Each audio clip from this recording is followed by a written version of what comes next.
Tom, so you good? Tom. Burp.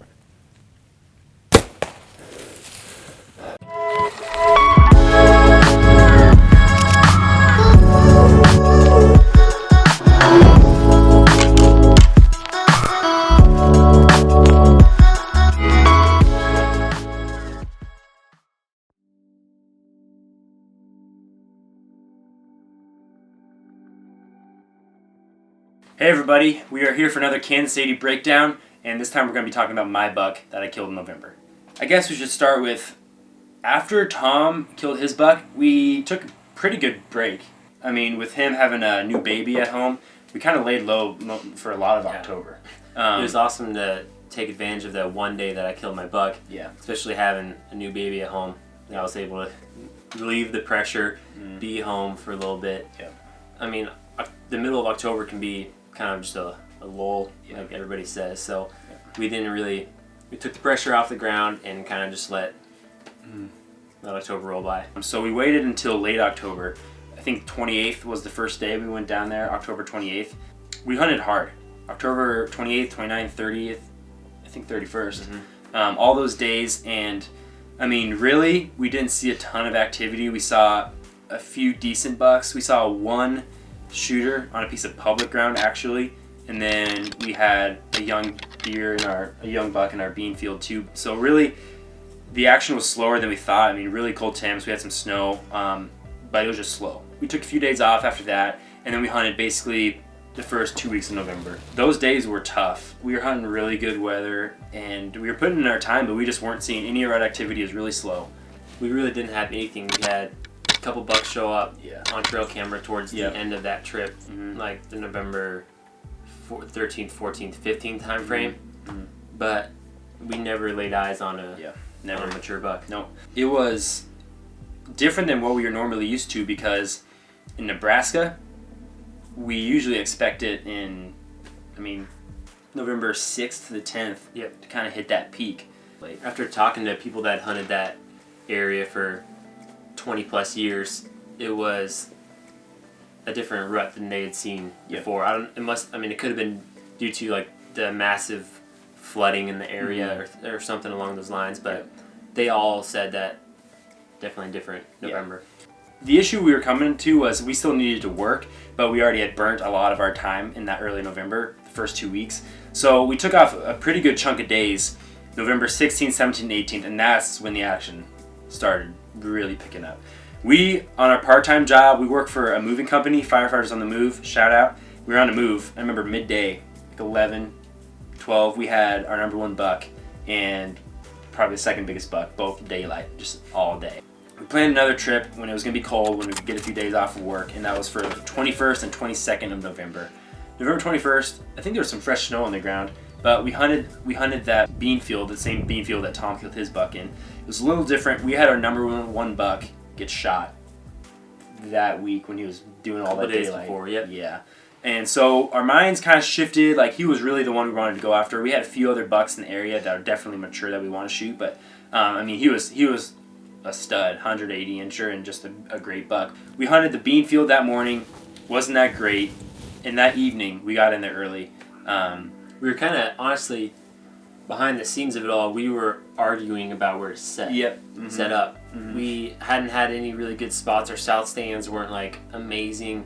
And our wind was kind of marginal. You wanted to go into a more risky set, I'd say, like closer into the bedding, not even in a tree stand, just tuck into some cedars. I was like, let's just play it safer. I killed my buck with that sketchy wind. Let's get into the beans in our set and figure out what's going on. We got in there early, and we had some of that early movement, kind of like what we were talking about with Tom's buck. Whole bunch of does, the most deer we watched in any sit this season. I mean, we had like 10 does out there with like a young buck too, and that was really good to see because they were moving early, plenty of daylight, and usually when that happens, like, things start clicking, those big bucks can get on their feet. So time was going by. It was definitely starting to get to that last hour of the day type of thing. I remember seeing a few does funnel out, and then it's the classic look behind the shoulder. And that's always exciting. Look behind the shoulder, and here steps out probably our biggest buck. Now that our other bigs have been shot, like this stud, like 4.5-year-old, like 165-ish. Yep. That we actually have a shed from. Like, he made a crazy jump the year before. He's got split brows on both sides. Dagger. He grew a ton in mass and stuff. We're hoping to find his sheds this year. But yeah, he steps out. We had quite the debate on Instagram whether 3.5, 4.5, whatever. We'll put some of that footage in here. Comment what you think he is below. Our hearts are set that he's 4.5, and he will be a shooter. After this next getting season. like side profile pics and talking to QDMA guys, like it's 4.5. He's got his pedicle size kind of and just kind of his body size. Just it's 4.5. Yep. And it'll tell a lot when we see those antlers again. Hopefully we can pick up his sheds this winter. But I mean, it's tough to say. But also, I'll tell you right now, I'm not going to pass up a 170 to 180 inch 4.5-year-old, even if you think he's 3.5. Like, that's not happening. I mean, we're not that big of trophy guys. We just want to kill like good bucks. So I'm never gonna pass that kind of deer. So he's a stud for sure. But he came out at 60 to 70 yards, made a scrape right on that field edge, chasing some does around, and he was out there about 50. He came through the beans, just head up, bristled up, licking his nose, trying to get any scent, anything that could give him a tip, and he came in, hit the field edge, and just came all the way into 10 yards. And I'm over on the side, like trying to figure out where I can shoot, and he looks up. He sees some of that movement of me trying to like get an opening through some trees, and he busts out to like 30 yards. It was like a slight, like he didn't know what it was. He just saw some movement. He goes out to 30 and just stands there broadside. But I still have a few limbs. I'm trying to do the whole like lean over in the stand, but I just didn't have enough. And I'm not gonna take a risky shot on a deer like that. I mean, I want to let that thing walk than send a poorly aimed arrow. So it was an amazing encounter. It was definitely a light spook. Yep. Like, we stayed way past dark, and he did end up like coming back out. He did come back out, made his way where I guess he wanted to. Yeah. He was in rut mode. You could smell him. I remember when he was right there at 10 yards, you could just smell that ruddy butt smell, and I mean, he was full bore. So after that kind of gave us some, okay, like these bucks are kind of fired up right now. Friday evening, we get into our south set. Wind wasn't good for the beans. We wanted to kind of sit there again, but it just wasn't ideal. So we went to our south set, which we found most of these sheds in the south area. So we knew it was really good bedding. We had some really good trail cameras in the area, and it also had a ton of signs with rubs and scrapes in that area too.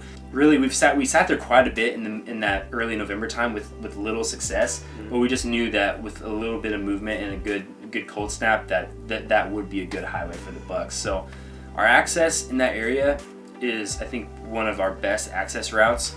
We come in from the southwest corner of our property, and it's super quiet through some openings in the trees, and then we dip down through our stream and then basically ride up kind of a steep hill into our tree.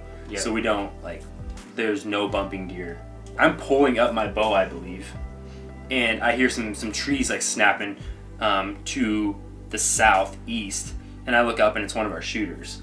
Looking at him in the binos, he was our big 8-pointer. He just cut around us on the east side. I mean, he probably got to 80 or 100 yards. Hit some grunts at him, but he just wasn't interested. Saw him and a few does leave on a trail just to our east. So already seeing that minutes into our sit was like really, really promising, because he came exactly from that bedding where we thought he would be going. And if he just came a little bit closer, we're going to have a shot or be able to call at him. We kind of settled in there, and a huge snowstorm hit. Yeah. I mean, full on. Cover the camera equipment, yeah, like wide out. Yeah. And I mean, it came fast and left fast. I mean, 30 minutes maybe of strong snow, and then just a lighter snow. And that was after seeing that big 8-pointer. Probably an hour went by, and then that big snow hit, and then starting to like peter out a little bit. And I'm like, okay, this is great. Like a big snow. Bucks are hopefully gonna be moving. Last night was really good. We already saw a mature buck earlier in this sit, so let's keep our eyes peeled. While it was snowing, I was like dreaming, like, if we could just have a big buck come out right now with the snow falling. I would just some of that footage. So then it happened. From the south, I see these legs coming through, like straight south of us, and I see some antlers. I'm like, hey Tom, got a buck here. Initially, I was like, I can't tell if he's big or not. And then I grabbed my old Viper HDs, put it on him, and realized that he's a contender. He's possibly a shooter. He comes from our south, and he was probably at 150 to 60 yards. Hit some grunts. He just wasn't interested. Yep. He looked up, kind of did the thing, and then he started cutting around east, that same trail that big heavy 8-pointer was taking. And we were like, okay, well, I know this is going. He's just going to get on that trail and follow those does and where that buck went earlier. So he gets basically all the way around us to where he's almost like he's to the northeast of us. And that's when I'm like, okay, I'm just going to try a few more grunts, see if he can get in here. So I grabbed the grunt tube, let a few go. He turns around. And then when I have his attention, I let a few more go. And then the whole body turns. Okay, this guy. For some reason, that sequence took his attention more than the first I think one. sometimes it can be really helpful to get his attention with something loud and then keep going. And so he's like, okay, there's actually something down there. He was at 100-something yards to 22 when I shot him in, a minute or two. So he just came right in there, and we gave him a really good look when he got closer. Like, yep, this is the buck we want to take. Got to 22, I stopped him. I was shooting this bow right here. New status from Bear Archery with same sight, Trophy Ridge React Trio Pro, and just perfect right through the lungs, and he went 40 yards away and died, crashed right there. So that's how we want to do it, just a quick shot. I think that those two big bucks were bedded together. Yeah. I think what worked for us is access, not getting burnt out. We'd hunted 16 of the 22 days so far in November, I'd say, close to that. And we were still in the tree, still had hope. Our tree stand positioning is awesome. It's high up in a nice like our oak. favorite stand. I mean, it's a great set. I think that's basically it. Persistence is what killed that buck. Didn't recognize the deer. Nope, I don't think we've had any trail cam pics of him. Just kind of a cruiser during the rut. So to kill 2 deer off the 80 his first year, we honestly, if you'd asked me September 1, like how many deer, like I'd say I would have said none. Like honestly, like thinking about it, in our past of deer hunting, like it's just tough. Like whitetail deer hunting, like it's a very difficult thing. So I ending the season with 2 bucks was just insane. We found this deadhead in October, and this was the only buck that we knew was going to be mature going into the year. Yeah, we had fall. This shed. We had this shed, and we had him on trail camera. So we found him dead. We think just getting out of velvet.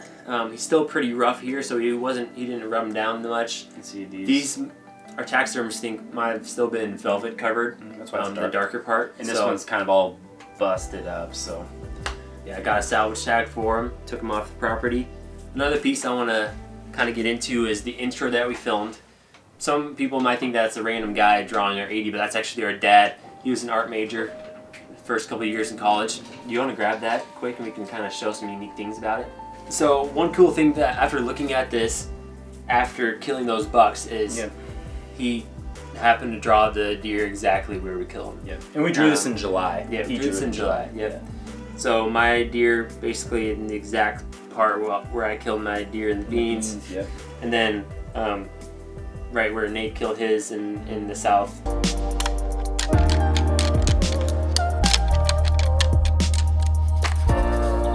Let's go look at him, man. Are you kidding me? Alright, so that is the breakdown of my buck on November 22nd. Again, those key features of persistence, the calling of the grunts, really good access, practice and trusting your equipment throughout the season, doing a lot of shooting and being able to make that shot without any hesitation. So,